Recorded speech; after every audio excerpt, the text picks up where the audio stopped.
Você não é ungido pra perder. Com Cristo é vencer ou vencer. Não diga que a vitória nunca vem, porque vitória pra você Deus tem. Se o mar da vida em tua frente está, Deus abriu o caminho desse mar, e você vai passar e cantar de lá, só o Senhor é Deus. E o mar vai se fechar e exterminar os inimigos teus. E você vai passar e cantar de lá, só o Senhor é Deus. E o mar vai se fechar e exterminar os inimigos teus.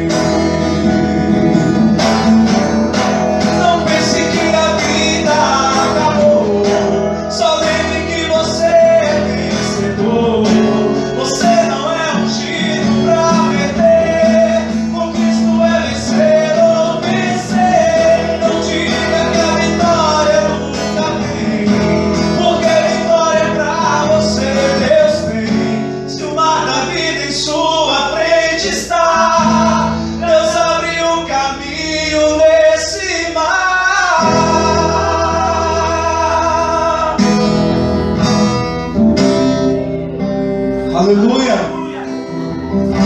Glória a Deus! Deus não rejeita a oração. Oração é alimento.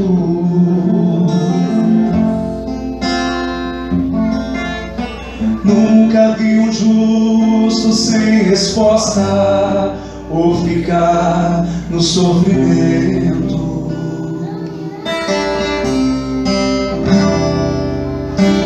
Basta somente esperar o que Deus irá fazer.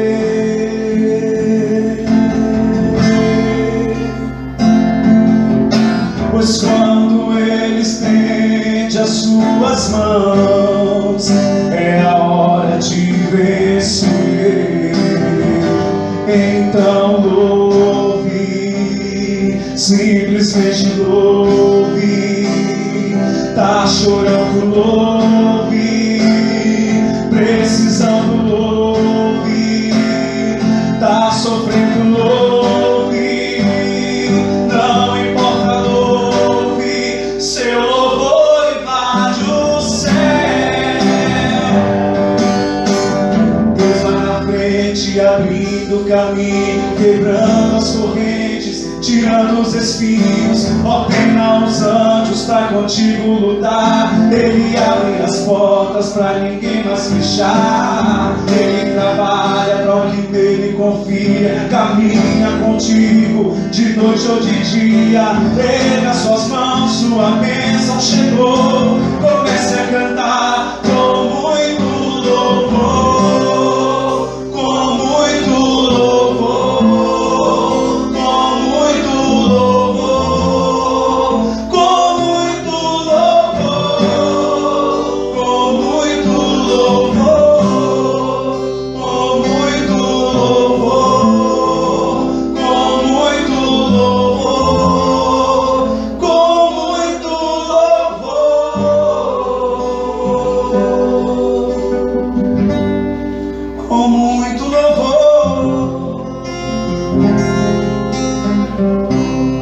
Aleluia.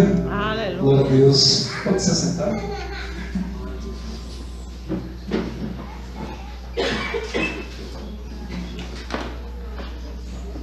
Isso aí.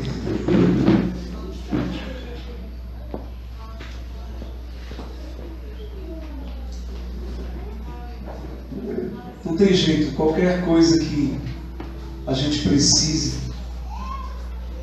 qualquer coisa que a gente esteja buscando, tudo acaba em Deus.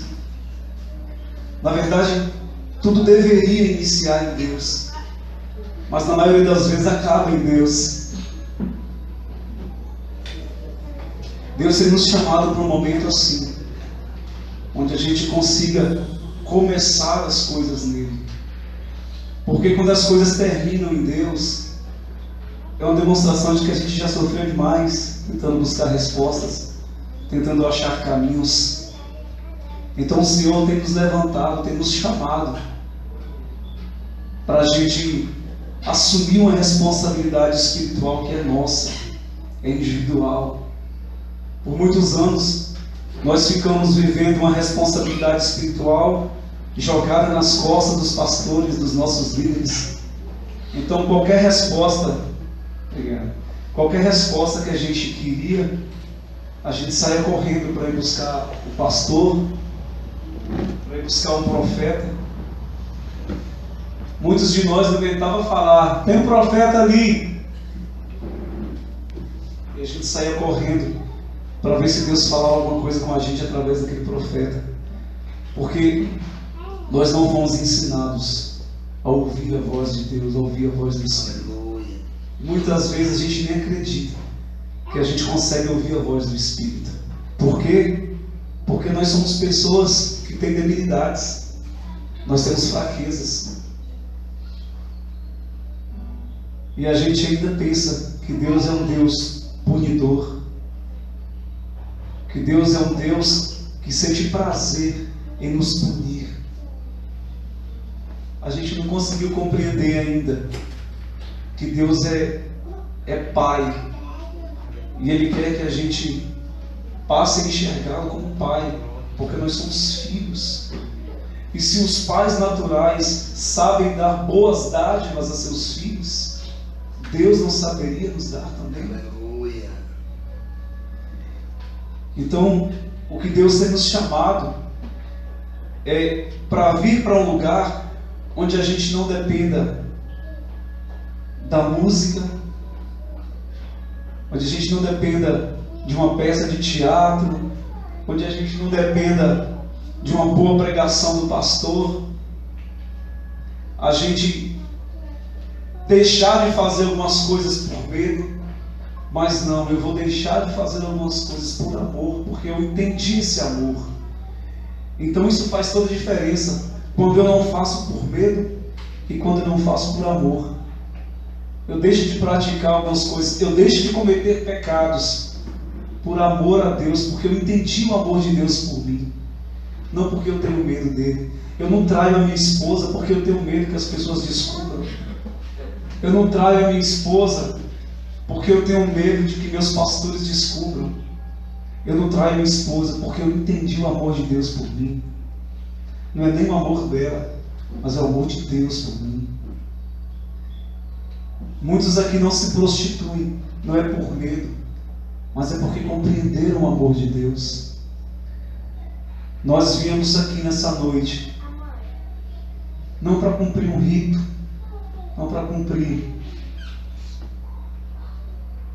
mais um ato religioso, mas a gente veio aqui porque a gente sabe que quando nós nos reunimos, Deus se manifesta em nosso meio. Aleluia! Deus pode muito falar comigo no meu quarto, e Deus quer muito mais falar comigo no meu quarto, na minha intimidade, do que aqui.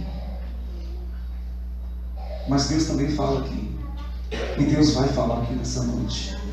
Deus já está falando nessa noite. Eu ouvi uma ministração hoje, onde o cara falava assim: não faça nada para agradar as pessoas. Não cante para agradar ninguém. Não pregue para agradar ninguém. Não pregue para convencer as pessoas. Não diga nada para convencer as pessoas. Porque esse papel não é nosso. O papel de convencimento é do Espírito. E o Espírito está aqui, ó, dentro de mim, dentro de você. Ele vai te convencer. Por isso que aqui no Ministério Ouvir e Crer, você não vai ver um manual de regras dizendo o que você pode e o que você não pode fazer. Porque quem diz para você o que você pode e o que você não pode fazer é o Espírito Santo de Deus que habita dentro de você. Porque é Ele que te conduz a toda a verdade. Não é isso que a palavra diz? O Espírito Santo nos guiará a toda a verdade. O que nós aprendemos aqui é: busque a Deus, busque intimidade com Deus, mergulhe na presença do Senhor, entenda a sua responsabilidade, entenda o seu chamado, busque conhecer o seu chamado, porque quando você descobre o seu chamado, você consegue fluir em Deus em qualquer lugar que você estiver. Você não precisa de um microfone, não precisa de um violão e não precisa de um púlpito. Onde você estiver, você estabelece ali o altar do Senhor. Onde você estiver, você estabelece ali o seu chamado, você cumpre ali o seu chamado. Você está no seu trabalho, na faculdade, qualquer lugar que você estiver, ali será estabelecido o altar do Senhor através de nossas vidas. Amém? Glória a Deus.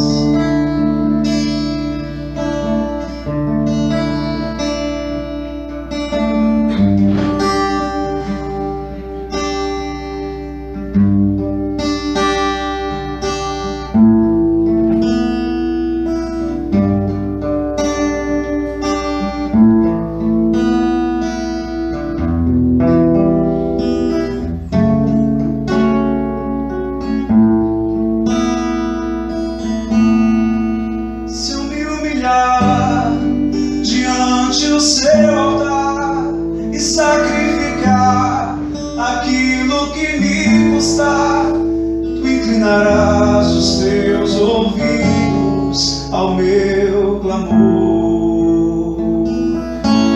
Mas vale um dia no centro do teu querer, que toda a vida sem jamais te conhecer.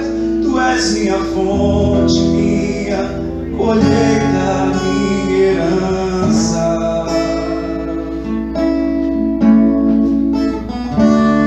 Neste lugar, tu és real. Vou me entregar totalmente.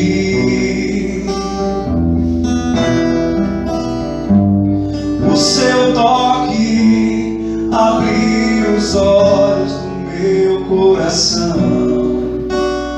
Eu posso entregar, entender.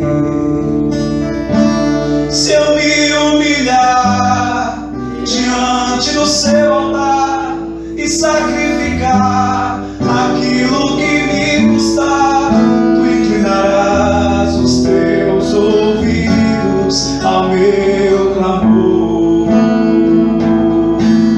Mas vale um dia no centro do seu querer, que toda a vida sem jamais te conhecer. Tu és minha fonte, minha colheita, minha herança.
Os teus ouvidos ao meu clamor.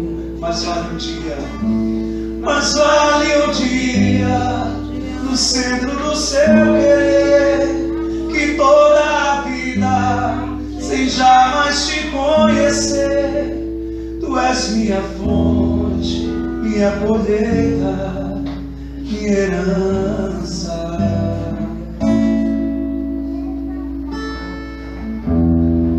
A minha fonte é o seu amor,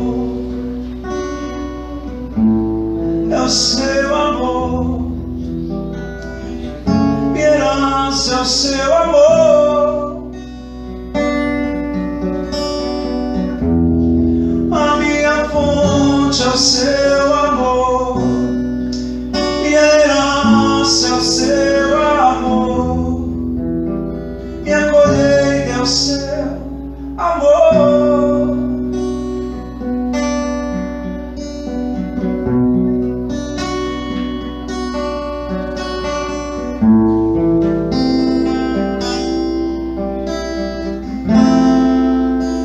Eu sei que os teus olhos, sempre atentos, permanecem em mim.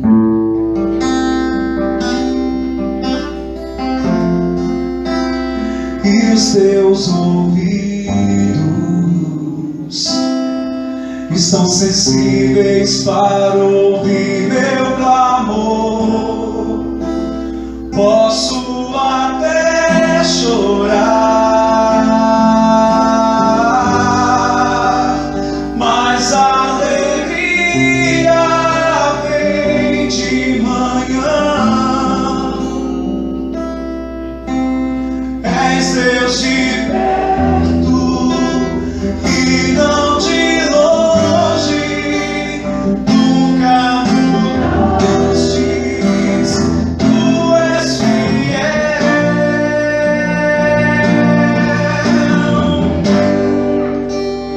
Deus de aliança, Deus de promessas, Deus que não é homem pra mentir. Tudo pode passar, tudo pode mudar, mas tua palavra vai se cumprir. Posso enfrentar o que for, eu sei quem luta por mim. Teus planos não podem ser frustrados. Minha esperança está nas mãos do grande eu sou. Meus olhos vão ver o impossível acontecer.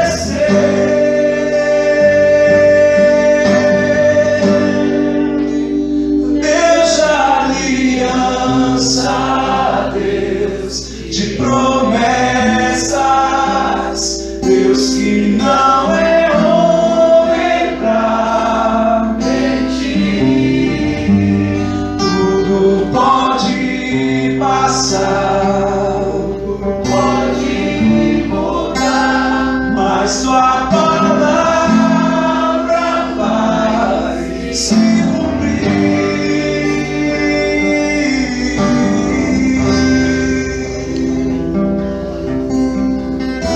Pastor,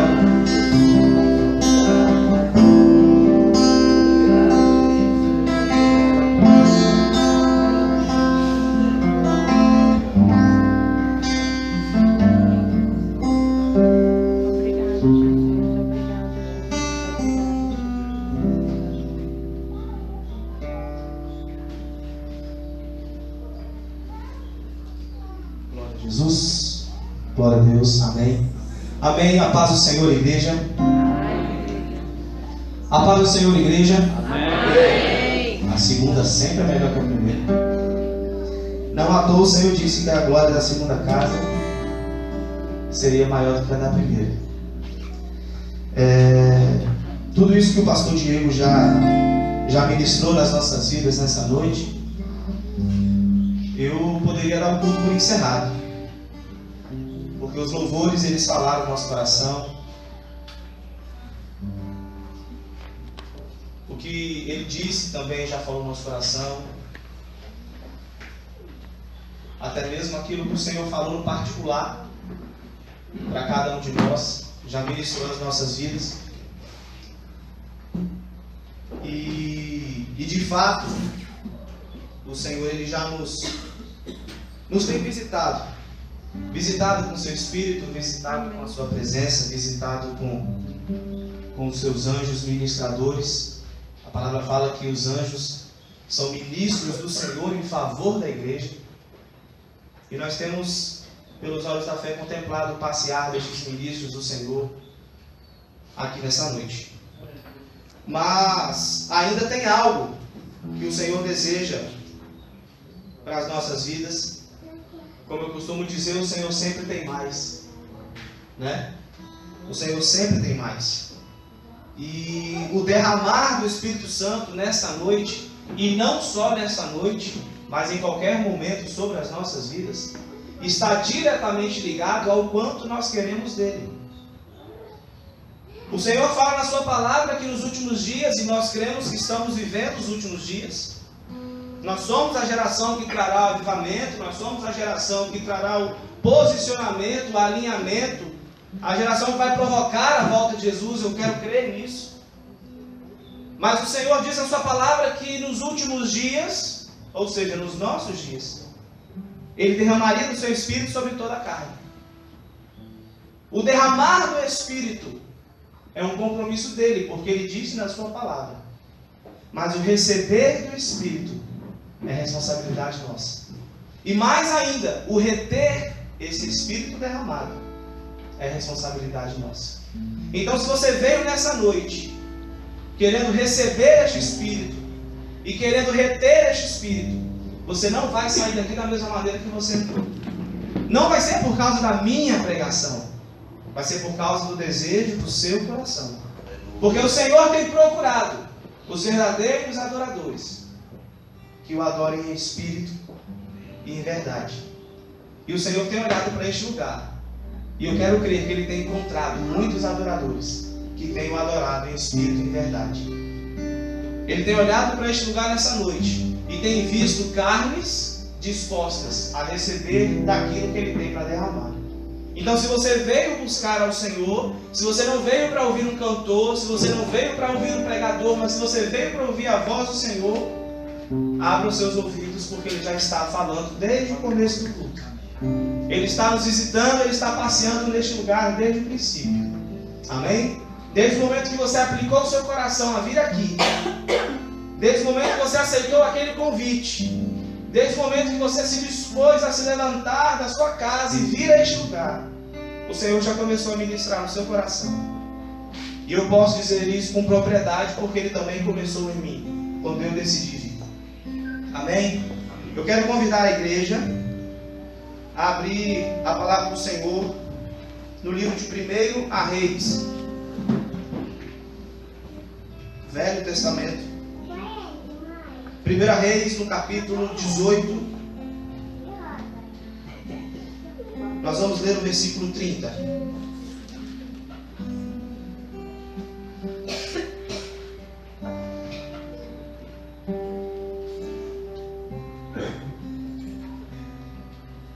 Glória a Jesus. Eu estive por alguns dias ministrando em outros lugares.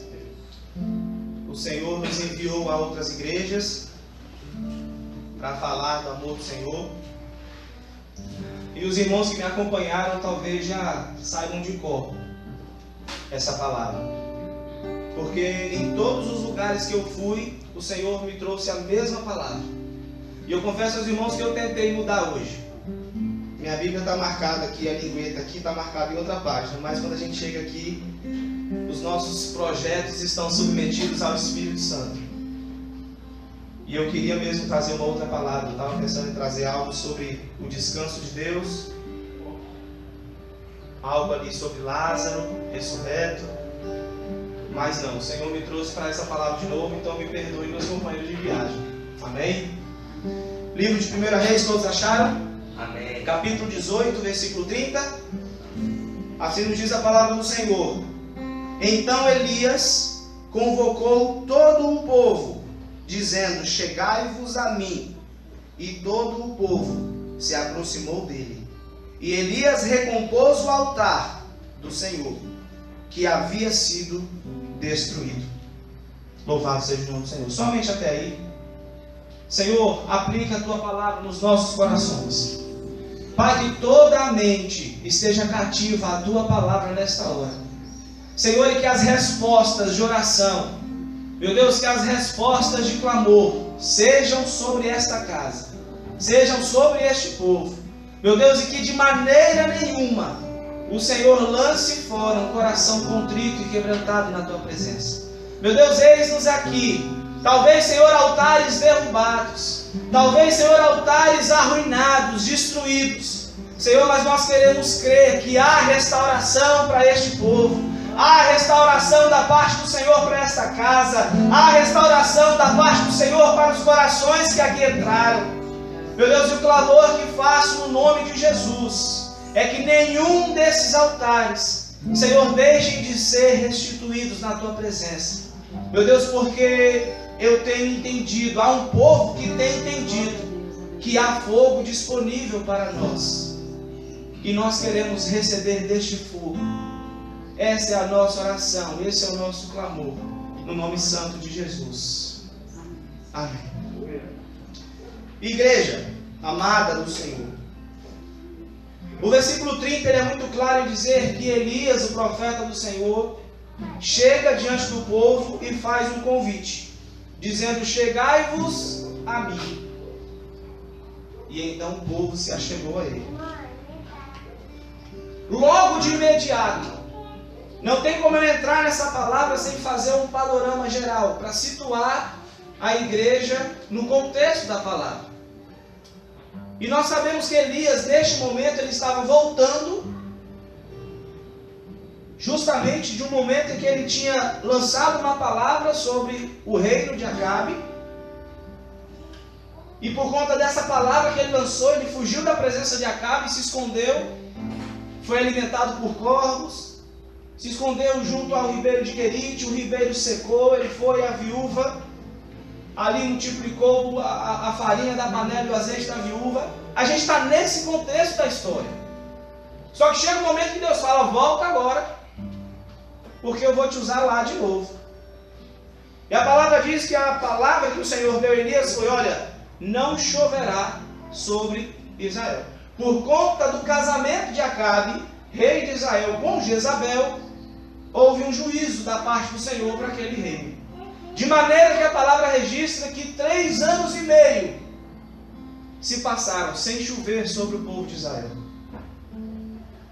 Imagina os irmãos que naquela época a cultura agropastoril, o povo vivia de plantar e colher e cultivar animais e rebanhos.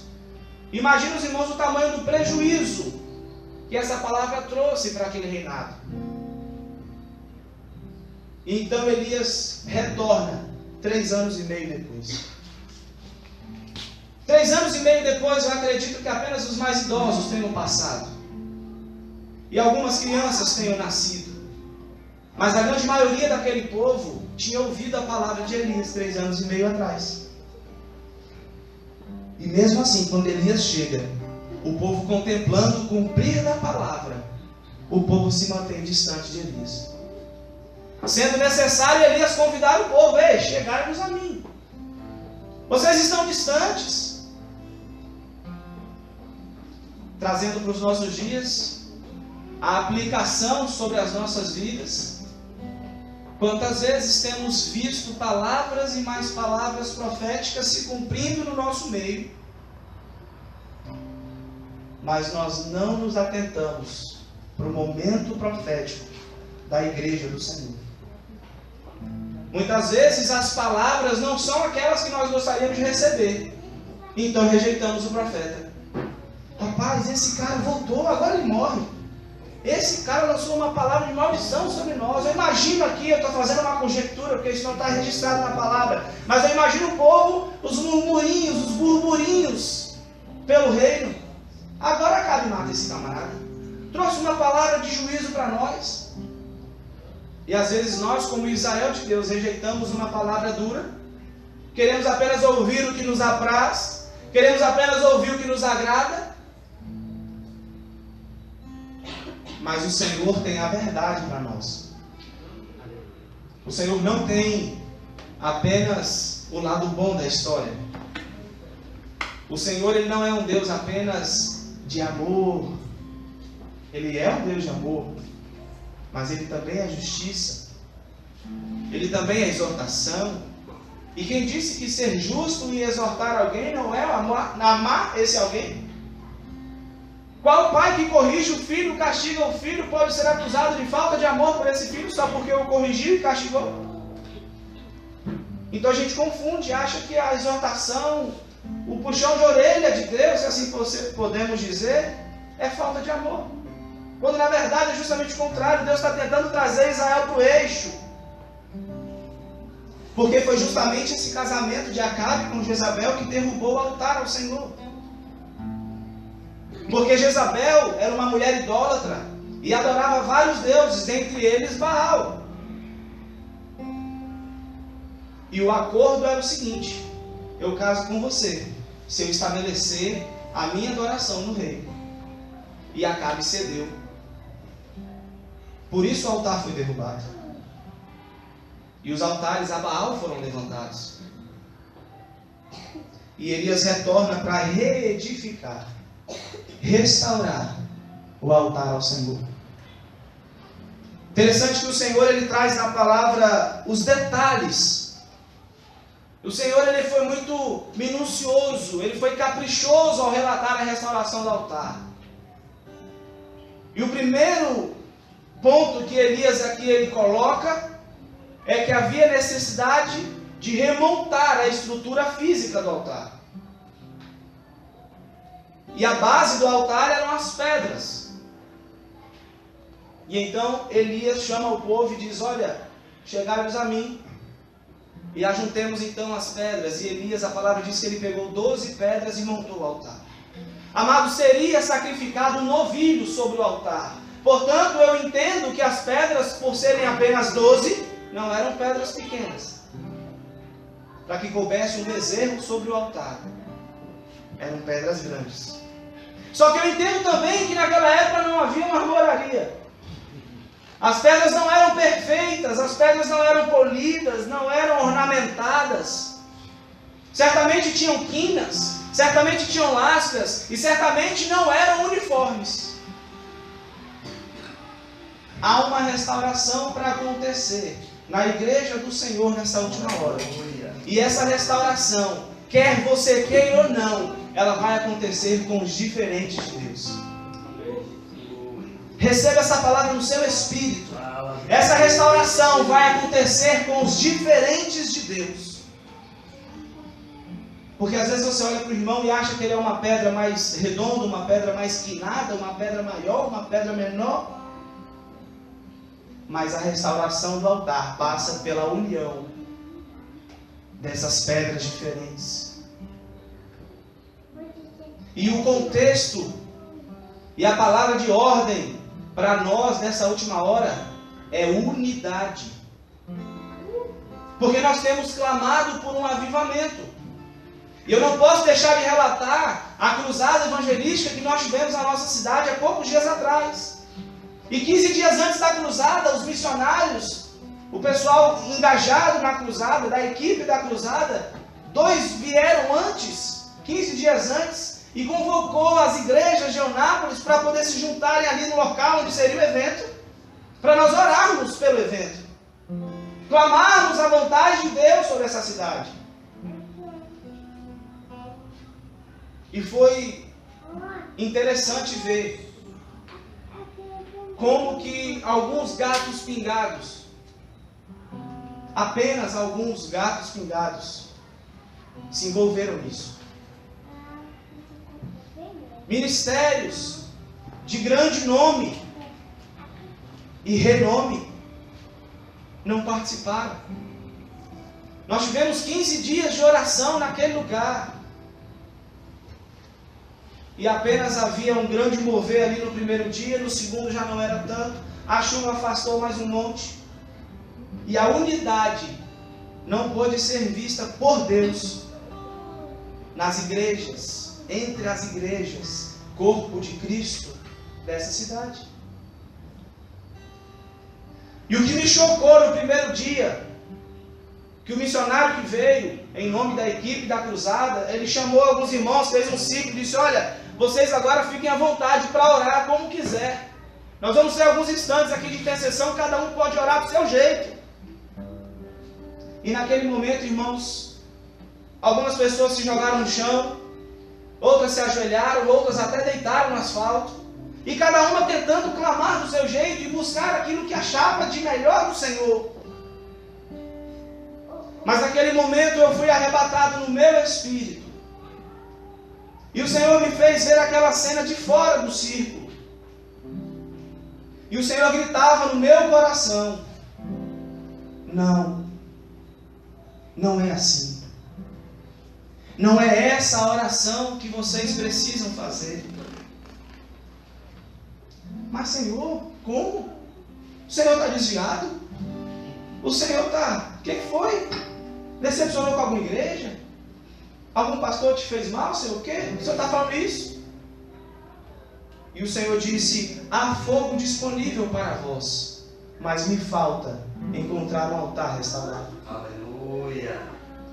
Meu Deus, meus irmãos, quando eu ouvi isso, eu falei: não, eu não acredito que eu estou ouvindo isso. Quer dizer então que há fogo disponível para vós, mas o que falta é um altar. Porque o fogo não vem sobre altar destruído, altar disperso. E é por conta desse clamor que há no coração de Deus, que Ele me batizou com esse mesmo clamor, que eu tenho ido a lugares levar esta palavra. Porque tem um povo aí clamando por avivamento. A igreja no Brasil tem clamado por avivamento. Essa palavra virou modinha no meio da igreja. Quando na verdade o que Deus quer que nós clamemos é por alinhamento. Aleluia. Porque o alinhamento trará avivamento. Avivamento é consequência de um altar restaurado. Só que às vezes a gente vê muitas denominações, e cada dia mais abre mais igreja, porque eu não gostei do jeito que o Diego tocou, então eu vou lá, porque lá eu vou tocar do meu jeito, e abre a igreja igualzinha, a mesma coisa, só muda o jeito de tocar.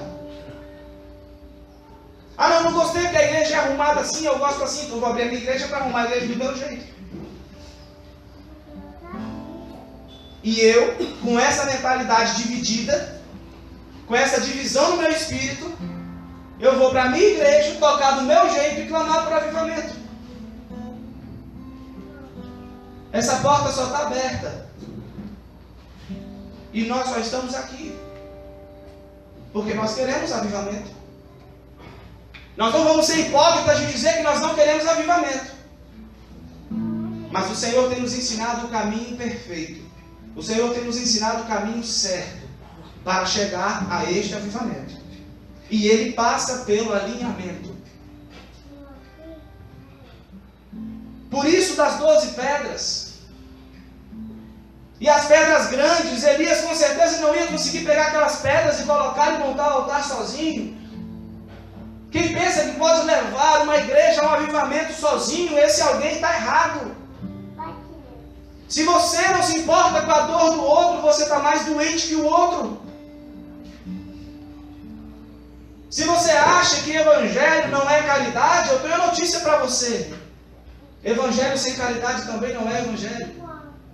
Nós não podemos distorcer as coisas, porque o Senhor quer trazer a nós um alinhamento para que o fogo dele venha sobre nós.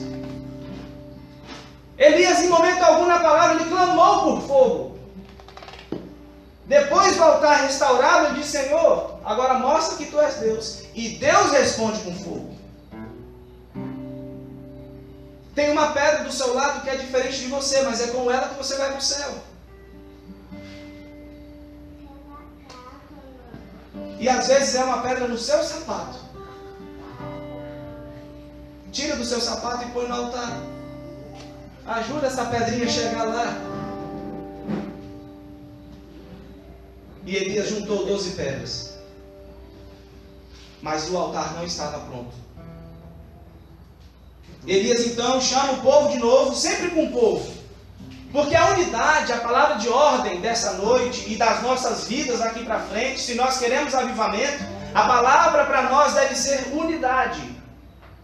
Porque quando Deus olhou, viu 12 pedras espalhadas, mas quando Elias ajuntou, Deus não viu 12 pedras juntas, Deus viu um altar. Aleluia. Nem todo mundo entendeu. Eu vou repetir. Espalhadas eram 12 pedras. Em unidade era apenas um altar. Não importa quem tocou, quem pregou, quem cantou, não importa quem abriu a igreja, quem limpou. O culto é para Ele. O altar tem que ser um para o louvor e glória ao nome dEle. É isso que nós precisamos entender. Nós precisamos olhar para a igreja como Deus olha. E Deus, Ele não quer ver 12 pedras bonitinhas, bem polidas, bem destinadas, arredondadas. Não, Deus quer ver um altar. Não importa se você está na base do altar e é um fundamento grandioso. Se a igreja começou na garagem da sua casa. Se você tem 30 anos de ministério. Não importa se você é aquela última pedra que ficou perto da lenha, que vai pegar fogo, vai esquentar primeiro. Não importa. Deus está vendo um altar. Ele quer ver e precisa ver um altar. E depois das pedras postas, Elias diz: trazer agora a lenha. E a palavra diz que Elias arrumou a lenha. A lenha é tipo de mim e de você. Somos como madeira no altar do Senhor. Somos a pedra que precisamos ser um, e somos a lenha também, que precisamos ser um. E eu vou te explicar onde é que chega a unidade aqui. Duas coisas que eu aprendo com a lenha. Primeiro, quem é churrasqueiro aqui sabe. Você não acende a churrasqueira com uma tora de carvão. Você usa os gravetos. O graveto pega fogo mais fácil. E aí ele vai passando chama para a lenha ou carvão, a tora maior. E assim todo o fogo se acende. Não tinha serraria também naquela época. A madeira não era toda igual, toda certinha. Sabe o que eu aprendo com isso? Sabe o que eu aprendo com o Senhor? Com o Espírito Santo? Não despreze os gravetos. Não despreze os pequenos começos. Hoje nós estamos aqui. Amanhã podemos ser uma igreja de 5.000. O que importa não é a quantidade de pessoas, é o fogo no altar. Amém. Não importa os pequenos gravetos. Se o irmão chega na igreja, ele já começa a se quebrantar logo no primeiro tom maior do violão. É um graveto, pega fogo rápido. Mas também você não pode desprezar a lenha que demora de pegar fogo. Porque quando ela pega fogo, é ela que sustenta toda a fornalha. Ah, que o irmão é duro, coração de pedra, não chora diante do Senhor, não gosta de nada. Mas quando o fogo pegar nele, e a responsabilidade é do graveto levar o fogo para a madeira maior. Ou seja, o graveto que não está com a lenha maior do lado é fogo de palha. E a lenha grossa que não tem graveto do lado nunca se acende. Ó, a unidade se revelando aí de novo. Precisamos ser um. E o mais interessante é que depois que o churrasco acaba, você olha, você não sabe mais quantas toras de carvão você colocou na churrasqueira. Vira tudo uma coisa só, chamado cinzas. Você não destaca mais quem era o gravetinho, quem era o gravetão. Você não discerne mais quem era a ferpinha e quem era a tora. É tudo cinza. A unidade se revela. Por isso essa é a palavra de ordem para nós. O povo que quer avivamento precisa andar em unidade. E outra coisa interessante sobre a lenha: só presta para queimar lenha morta. Quem já fez fogueira com lenha verde aqui? Fumaça, estrala, faz barulho, e no final ela não está queimada. Até para chamuscada, mas não está queimada. Nós, no altar do Senhor, precisamos morrer para nós mesmos. Precisamos ser lenha seca. Porque se formos lenha verde, lenha viva, cheia de eu, cheia de mimimi, cheia de vaidade, cheia de gosto, nós vamos fazer fumaça, intoxicar todo mundo. E nós vamos fazer barulho. A lenha estrala, estrala, estrala e não queima. Aí você começa a ouvir o irmão, porque o louvor foi desse jeito, porque a palavra eu não gostei, porque se você não sei para que eu saí de casa na chuva, no frio, por ouvir uma palavra dessa. Barulho de lenha verde. Se tivesse morta mesmo, estava orando pelo irmão. E não saía reclamando. Elias é sábio. O Espírito Santo, Elias, tipo do Espírito Santo, não vai colocar lenha viva no altar. Você precisa secar antes. Você precisa morrer antes. Morrer para você mesmo. Porque o pastor não pode dar uma palavra mais dura, uma palavra de exortação, que você sai pisando duro. O irmão, você falou, eu queria tocar aquele louvor A, ele vai e toca o B, você vira o nariz. A irmã passa na rua e não te cumprimenta. Você já sai falando mal. Lenha verde. Está precisando morrer. E quando o fogo vier, ninguém vai saber quem é quem. Se é torinha, se é torão. É igual aquela história do purê de batata. Um saco cheio de batata, você sabe exatamente quem é quem. Mas quando você faz o purê, você não lembra mais quem é a batata grande, quem é a batata pequena. É tudo um purê. A unidade se revela no processo. A unidade se revela no processo. Não é no oba-oba. A unidade não se revela num culto hoje, um culto depois e um culto lá no final do ano. A unidade não se revela num grupo de WhatsApp. Só porque as pessoas tratam do mesmo assunto. Não. A unidade se revela no processo. Então vai um recado do Senhor para você. Não queime as etapas do processo. Não resista a passar pelo processo. Se deixe passar. Interessante que depois que a lenha foi arrumada,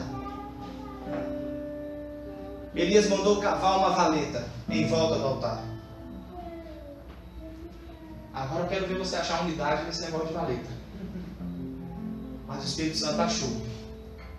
A palavra fala que o tamanho da valeta, a medida da valeta, era a medida de 2 medidas de semente. E quando a palavra fala em 2, ela está falando de comunhão. Melhor serem 2 do que 1. Porque se forem 2, será melhor a paga do seu salário. Se um cair, o outro levanta. Se um tiver frio, o outro esquenta. Melhor serem 2 do que 1. E a medida da valeta tinha que caber 2 medidas de semente. A semente, irmãos, fala de morte e ressurreição. Cristo. Porque a semente ela só pode gerar vida se ela morrer. Então ela nasce, ela brota. E se nós estivermos em comunhão com Cristo, estaremos em comunhão um com o outro. Então seremos um. Olha a unidade aí de novo. Podia ser uma valeta rasa para caber só uma medida de semente? Não. Podia ser mais funda do que uma? Também não. Tudo foi orientado pelo Senhor. E lá na frente você vai entender a necessidade dessa valeta. Mas fica aqui a dica. Cave profunda a vala, até que caibam 2 medidas de semente. Você e eu precisamos cavar profunda a vala. Como? Orando, adorando, meditando, confessando, vivendo uma vida no Espírito. Para que Ele nos dê essa medida. Porque se você não viver no Espírito, você vai achar que cavar profunda vala é conhecer o aramaico, o hebraico, o grego, ter uns diplomas, 2 ou 3, e sair metralhando letra em todo mundo, mas a Bíblia já disse que a letra mata. Mas se essa letra vier no Espírito, ela vivifica. Qual medida você vai cavar? A medida de 2 medidas de semente. Você vai cavar enquanto você estiver em comunhão com seu irmão. Quando o seu cavar quebrar a comunhão com seu irmão, pode parar de cavar. É isso que nós temos aprendido aqui.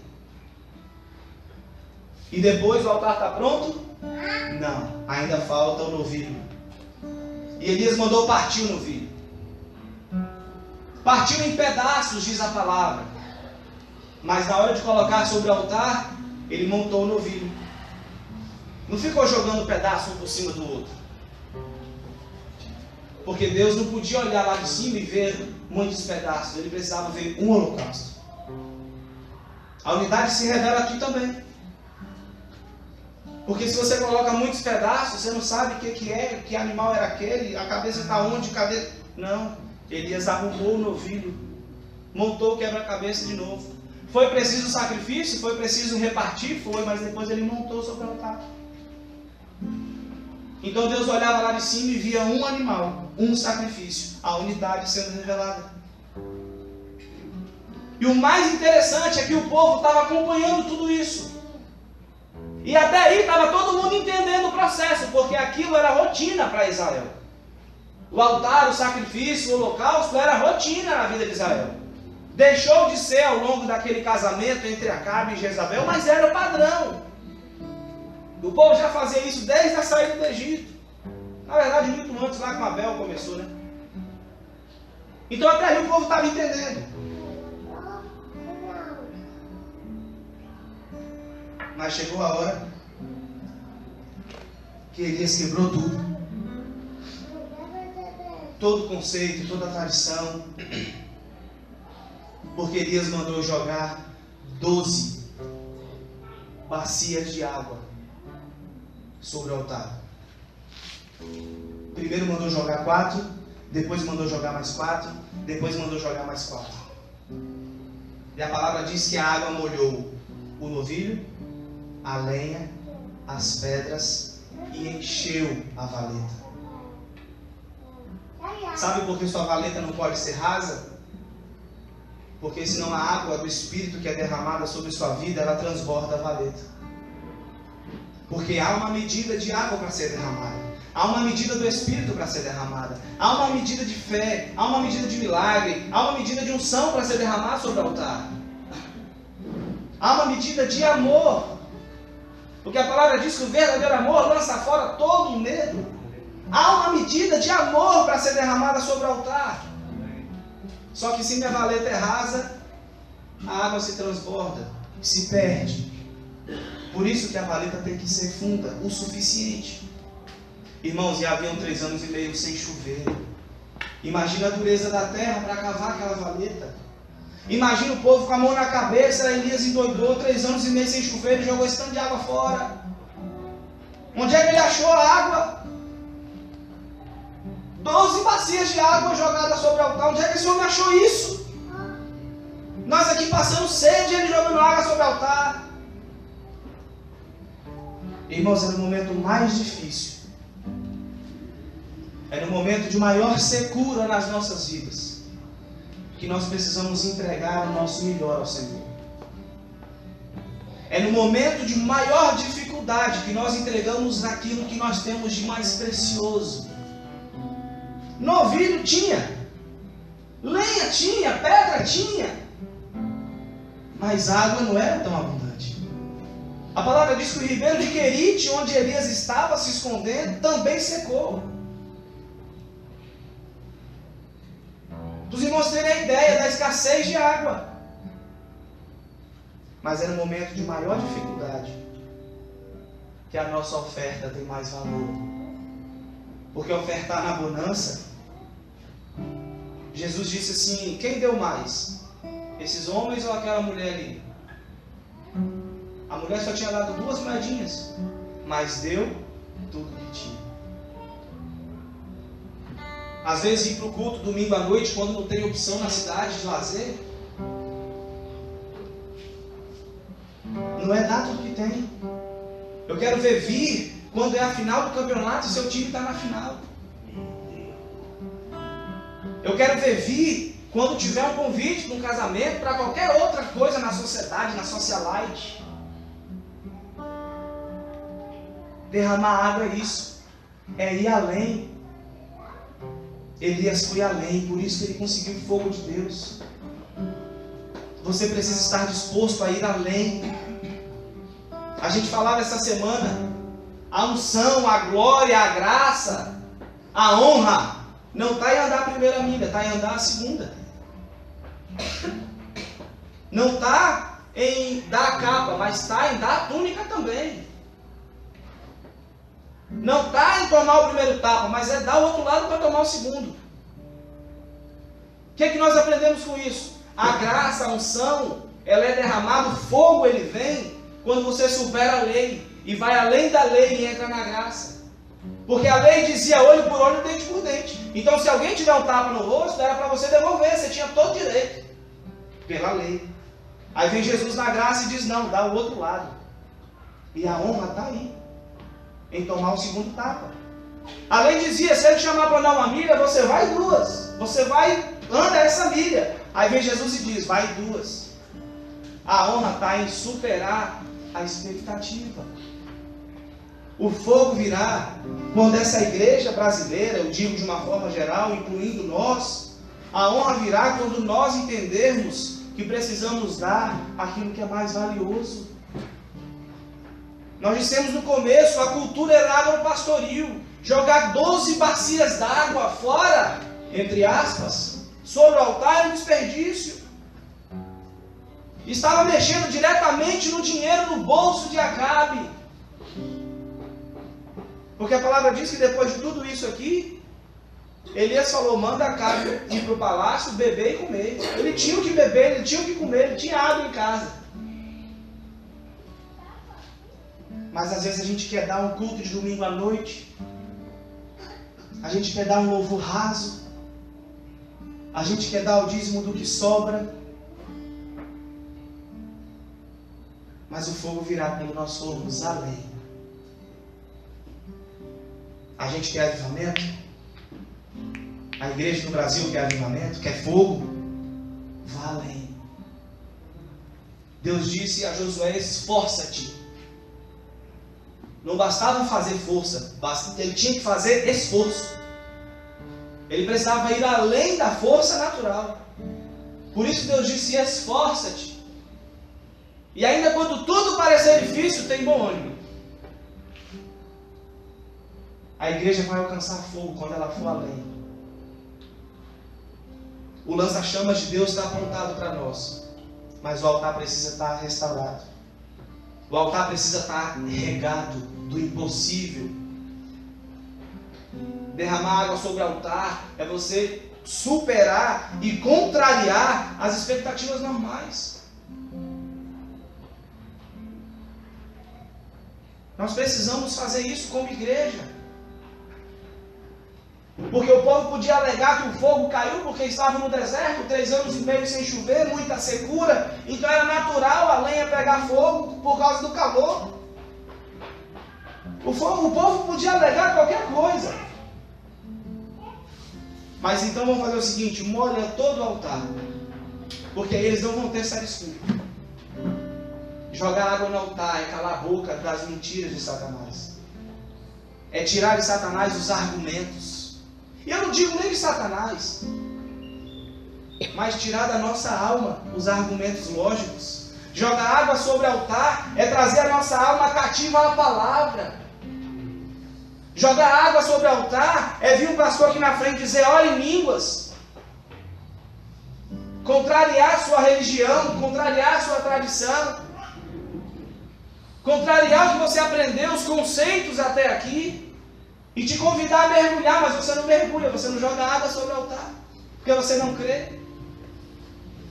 A palavra diz que Abraão creu contra a esperança. Há um ditado que diz que a esperança é a última que morre, pois a esperança morreu e Abraão estava crendo. Porque Hebreus diz que Abraão creu contra a esperança. Certamente Abraão jogava água sobre o altar. E então a palavra diz que a água molhou o sacrifício, molhou a lenha, molhou as pedras e molhou também, encheu a valeta cavada. Só então Elias se prostrou e orou ao Senhor, dizendo, Senhor, para que vejam que Tu és Deus, responde com fogo. e o fogo caiu. E a palavra diz que o fogo consumiu o holocausto, consumiu a pedra, consumiu a lenha e ainda lambeu a água da valeta. E o mais interessante, na minha versão, diz que lambeu o pó da terra.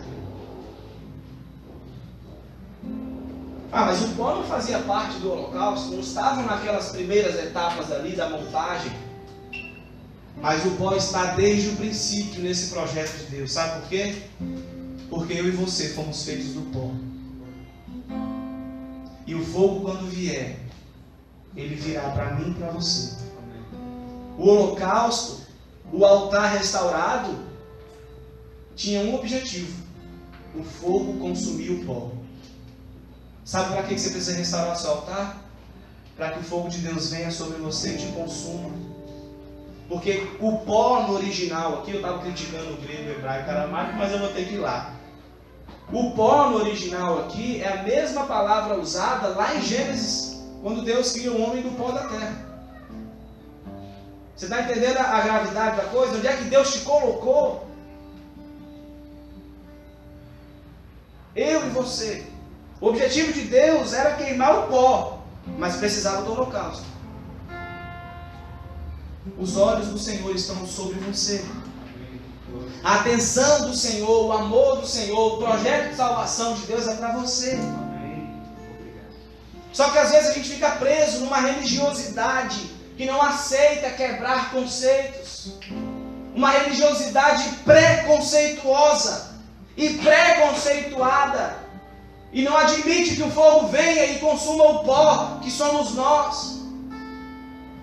O pó fala da nossa origem. O fogo precisa vir consumir a nossa origem, desde o nosso princípio.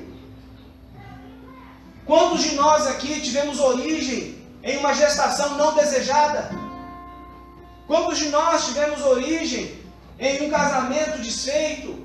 Quantos de nós tivemos origem em um lar desestruturado? Aí o fogo vem, consume e consome e queima tudo isso que você entende que foi a sua origem e te mostra que sua origem não foi nada disso. Sua origem foi no céu. O Senhor te projetou, o Senhor te desejou, Ele fez com que você viesse a esse mundo. Olha que coisa maravilhosa. Precisa vir o fogo para consumir o pó, a sua origem natural, terrena, para que você entenda que o céu não é o seu destino, o céu é a sua origem. E que você vai voltar para lá, em nome de Jesus. Para de clamar por avivamento e clame por alinhamento. A igreja nessa última hora precisa estar alinhada. Assim o fogo de Deus vem. A igreja nessa última hora precisa estar alinhada em unidade. A palavra do Senhor diz que como você pode dizer que ama a Deus que não vê, se você não ama o irmão que vê? Como você pode ser um com Deus se você não é um com seu irmão? Como você pode ter comunhão com Deus se você não tem comunhão com seu irmão? Quer dizer que o céu vai ter várias salas e repartições?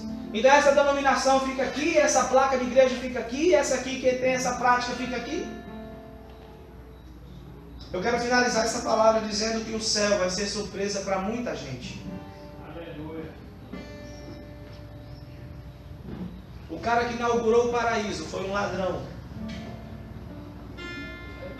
Que não tinha boas obras, muito pelo contrário, mas entendeu que precisava se alinhar. Reconheceu que precisava se alinhar. Enquanto pessoas frequentam os cultos, sentam nos seus lugares cativos e não se alinham, não se submetem. O céu vai ser surpresa para muita gente. Menina, mas você não era aquela que estava na esquina outro dia? Que... Rapaz, sou eu. E aquele pastor que estava pregando lá aquele dia sobre o altar? Rapaz, eu vi ele por aí, já curvou ali. Você está pensando que eu não ia? Lá também. Mas teve um outro pastor que estava pregando sobre fogo, cai fogo, cai... Rapaz, esse aí eu não vi aqui não. Já rodei procurando, mas não subiu não. Foi para outro fogo. Diego, que maldade.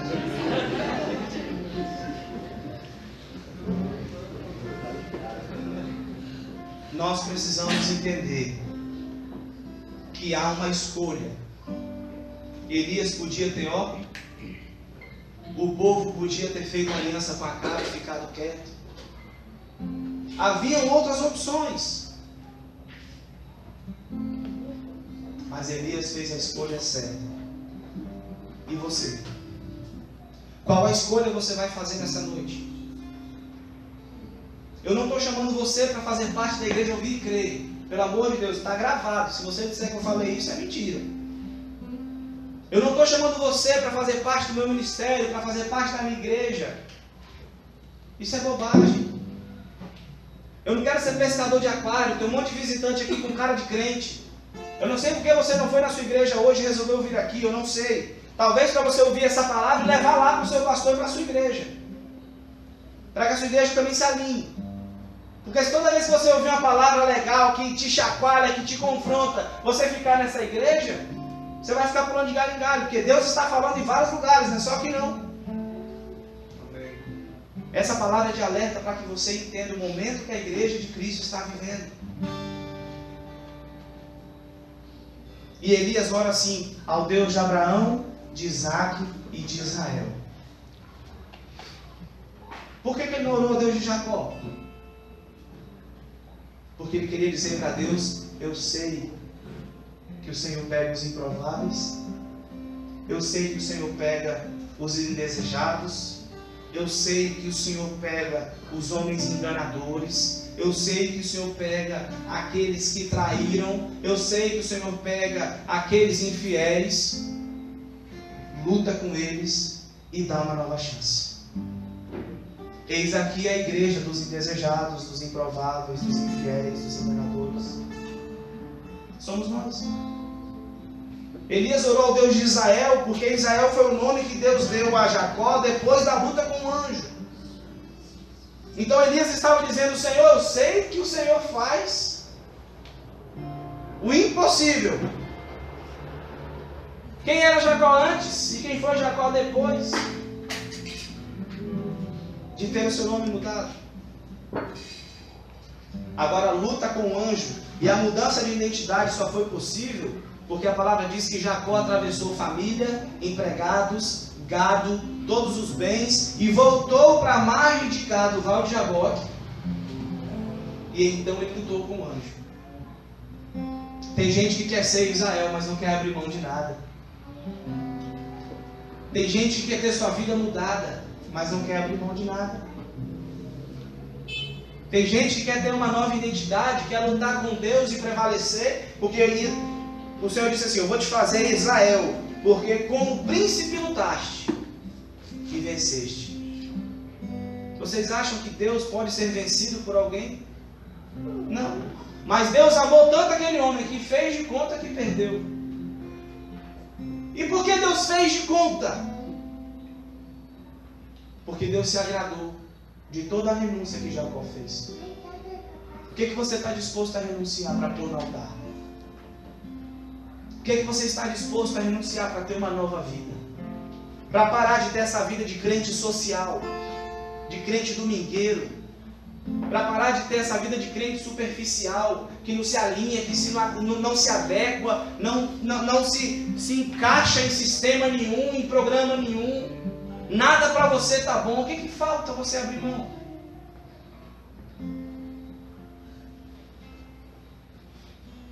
As pessoas que são desse ministério aqui, que estão alinhadas neste ministério aqui, não chegaram aqui diferente de vocês. Com dúvidas, com questionamentos, com altares destruídos. Estou falando alguma mentira aqui, Diego? Frustrados, decepcionados. Mas a gente veio a preço de muita renúncia. Tem caso aqui que o cara pediu 3, 4, 5 sonhos e sinais e palavras e não queria vir, porque não queria abrir mão. mas Deus tem congregado um povo de altares restaurados. E se você se identificar, amém, que bom que você achou sua tribo. Mas se você quiser continuar onde você está, leve essa palavra para onde você vai. Viva, não apenas leve, mas viva essa palavra lá. Restaure o altar de onde você está. Você não pode ser um mero espectador, um cadeirante, um assistente de culto. Você precisa mover o lugar onde você está. Você precisa mudar, atingir, impactar a sua geração, sua casa, sua igreja, sua empresa. Não antes de restaurar o seu altar. Não antes de restaurar o seu altar. Amém? Foi feito o momento das ofertas? Não, né? Não. Normal. Nós não fazemos o momento da oferta especificamente. Ainda em alguns cultos nós dizemos isso para poder atender aqueles que se limitam a isso. Se você veio com desejo de ofertar, você pode ofertar em qualquer momento do culto, porque você veio para ofertar. Você veio com esse desejo no coração. Mas às vezes as pessoas estão doutrinadas e acostumadas a ter um momento da oferta. Então se você entende assim, a gente fala, olha, agora é o momento da oferta, pode vir. Mas não precisa. Amém? Então por conta disso, já que você estava esperando o momento da oferta, nós vamos cantar um louvor só para te agradar. Amém? E você fica livre para vir ao altar do Senhor. Glória a Jesus. Diego.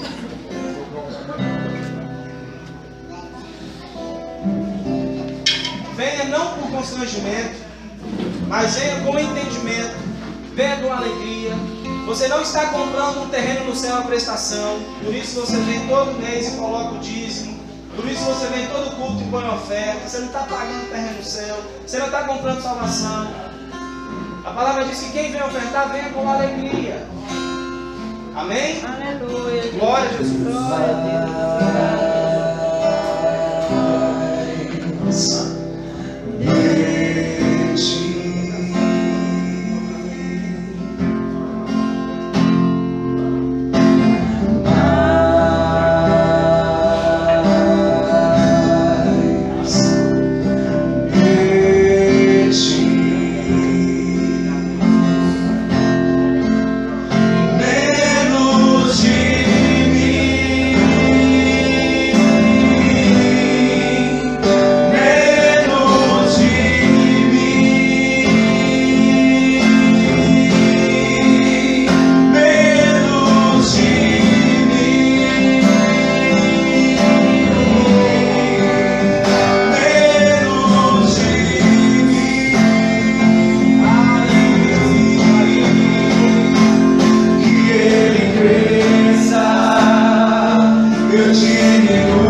Não queremos estar espalhados, dispersos, nós queremos ser um contigo, Jesus.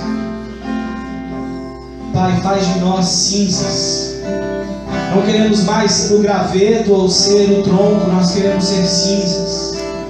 Porque as cinzas são resultado de um altar aceito, de um sacrifício, Senhor, agradável. Pai, nós oramos para que o pedaço de Jesus que está em cada um de nós possa ser juntado um a um, e que o Senhor possa olhar para o altar e contemplar o corpo inteiro, não pedaços faltando, não pedaços avulsos, mas o corpo totalmente montado, porque o corpo de Cristo, nós entendemos, já foi partido na cruz, para que nós, como corpo de Cristo, pudéssemos andar em unidade. Não vamos mais partir o corpo de Cristo, porque ele já foi repartido por nós. Não vamos costurar o véu. Precisamos andar em unidade, Pai. Senhor, crava nos nossos corações, na nossa mente, esse entendimento de unidade. Meu Deus, nos ensina a cavar profunda vala na medida certa. Senhor, eu não preciso cavar uma vala mais funda que a do meu irmão, só para dizer que eu cavei mais fundo. Senhor, e se por outro lado eu não tenho força para cavar a vala tão funda quanto precisa ser cavado, que eu encontre no meu irmão um ajudador, para pegar no arado comigo, para pegar a ferramenta comigo e me ajudar a cavar, para que caibam 2 medidas de sementes, porque o Senhor já nos ensinou que aquele que leva a preciosa semente, ainda que vá em prantos, ele voltará cantando, se alegrando no Senhor com seus molhos. Mas como receberemos semente, Senhor, se não formos um? Nos ensina, Senhor, a aceitar. Nós não precisamos entender, nós precisamos crer que muitas vezes o Senhor sopra o vento do Espírito para contrariar, para bagunçar algumas coisas, mas que essa bagunça ela vem para organizar, porque ninguém faz uma faxina bem feita se não tirar tudo do lugar, se não revirar tudo. E muitas vezes a água vem sobre nós e nós rejeitamos porque foge um pouco do nosso ritual, porque contraria um pouco a nossa tradição, porque não se encaixa bem nos nossos preconceitos. Nós queremos te deixar livre, Senhor, para derramar água sobre nós. Vem com a tua água sobre nós e inunda-nos. Inunda-nos do teu amor, inunda-nos com a tua graça, inunda-nos, Senhor, com a tua mentalidade, porque a mentalidade do Pai, a mentalidade de Cristo, é a mentalidade de reino, é uma mentalidade coletiva, e não há como alcançarmos o reino se formos individualistas. Nos dá uma mentalidade de reino, não para pregar bonito, mas para viver. Porque se nós não pregarmos o que já vivemos, nós seremos levados a viver aquilo que pregamos. Mas nós fazemos a escolha da primeira opção. Nós queremos viver e depois pregar com propriedade, com ousadia, com intrepidez. Meu Deus, nós oramos a Ti porque Tu és um Deus geracional. Elias não estava orando a um Deus de mortos quando orou ao Deus de Abraão, Isaac e Israel. Elias não estava orando a um Deus do passado, a um Deus que um dia fez, a um Deus que um dia podia, a um Deus que teve poder em algum momento da história. Não, Elias estava orando a um Deus geracional. Por isso ele disse ao Deus de Abraão, de Isaac e de Israel, porque Deus é o Deus de geração. Deus é um Deus de paternidade. Deus é um Deus de legado. Deus é um Deus de sequência. E nós queremos ser, Senhor, a sequência de Elias. Nós queremos dar continuidade ao Teu propósito, Pai. Nós queremos dar continuidade ao Teu altar. E perdoa-nos, Senhor. Nós queremos voltar ao lugar que caímos, ao lugar que erramos, ao lugar que pecamos. Senhor, se um dia nós como igreja aceitamos nos casar com Jezabel e permitimos que o altar ao Senhor fosse tirado de nós, nós te pedimos perdão, Senhor. Perdão pela igreja nessa cidade, perdão pela igreja na Bahia, perdão pela igreja no Brasil. Perdão, Pai. Nos restaura. Nos restaura e começa em nós de novo. começar em nós, quebra os corações e faz de novo. Porque nós cantamos aquilo que nós entendemos. Por isso nós pedimos mais de Ti e menos de mim. Mais de Ti e menos de mim. E que caia fogo do céu, queima este altar e mostra para esse povo que há Deus em Eunápolis. Mostra para esse povo que há Deus na Bahia. Mostra para esse povo que há Deus no Brasil. Mostra para esse povo que há o Deus sobre as nações. Porque Tu és Deus que responde com fogo. E a Ti toda a honra, toda a glória, todo louvor nós devemos. Porque Teu é o reino, Tua é a glória, para todo o sempre. Amém e amém. Glória a Jesus. Dê um abraço em 1000 pessoas.